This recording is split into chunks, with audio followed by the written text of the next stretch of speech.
గురువు ఆదేశాన్ని తప్పక పాటించాలి. గురువు ఎవరికి ఏ ఆదేశం ఇస్తాడో దానినే పాటించాలి. కానీ ఆ ఆదేశాన్ని పక్కవాడు చెప్పకుండా పాటించినట్లయితే కష్టాలు కొని తెచ్చుకోవటం తథ్యమే. మన శ్యామ ఉన్నాడుగా, అదే పని చేశాడు. శ్యామ ఒకనాడు మూలవ్యాధితో బాధపడుతూ ఉన్నాడు. సోనాముఖి కషాయాన్ని నేను వాడికి ఇచ్చి రోగము నయమగుతుందని చెప్పాను. శ్యామ అది స్వీకరించి ఆ రోగము నుండి బయటపడ్డాడు. కానీ 2 సంవత్సరముల తరువాత మరల అదే రోగమునకు నా ఆజ్ఞ లేకుండా కషాయాన్ని స్వీకరించాడు. కానీ వ్యాధి అధికమైనది. నా వద్దకు పరుగున రాగా ఊది మందుతో ఆ రోగాన్ని నయం చేశాను.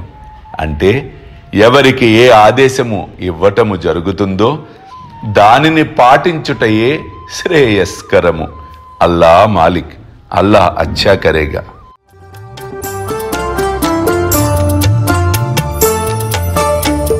సిరిడిలో వెలసిన సద్గురు సాయిరా, హాయిగా నిదురించు సాయిరామా, సాయి శ్యామా. సాయిరామా, సాయి శ్యామా. కనుల నిండా నీవేలే, మనసు నిండా నీవేలే. సిరిడిలో వెలసిన సద్గురు సాయిరా, హాయిగా నిదురించు సాయిరామా, సాయి శ్యామా.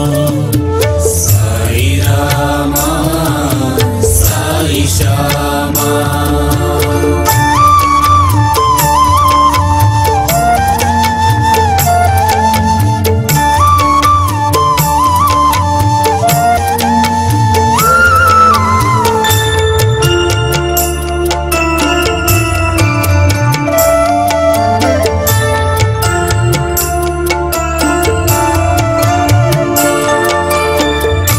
ఆపదలు బాపేటి అనాథనాథుడా, సుఖముగా శయనించు సాయిరామా, సాయి శ్యామా. సాయిరామా, సాయి శ్యామా.